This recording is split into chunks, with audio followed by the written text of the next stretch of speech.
Okay, we're still in section 1.8, but now we're talking about comparing fractions. And what that means is that we're, oh, I didn't write it all the way down there. There's supposed to be a 9 here. No, a 6 here. I didn't write that fraction down. Okay, so I want to compare these two fractions and determine which one's the larger fraction or which one's the smallest. We cannot compare them if they do not have the same denominator. The first thing we have to do is get a common denominator, and then we need to write each fraction with common denominator, and then we need to compare the numerators.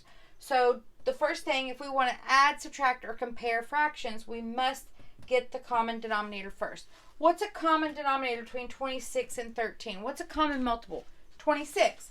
So I'm going to write down 26, and then we're going to write equivalent fractions with the new denominator of 26. Well, since 26 times 1 gets me 26, that means 11 times 1 would get me 11. Over here, 13 times 2 gets me 26, so therefore 6 times 2 gets me 12. Now we can compare the numerators to see which one's smaller.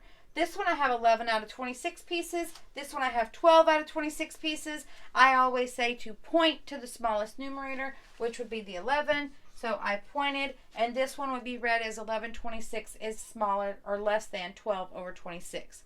Now moving on to another example. We want to compare these. Are they less than, greater than, or equal? Well, what do we need to compare fractions? Common denominators. Always check to see if the larger denominator can be divided by the smallest one. And yes, 120 can be divided by 30. So our common denominator would be 120. And I would multiply this times 1, so this becomes 37. 30 times 4, so 9 times 4 would be 36. Now we point to the smallest numerator when they have the same denominator. 37 out of 120 versus 36 over 120. The smaller fraction would be 36 over 120. So that's it for comparing fractions, and we'll move on to the next section.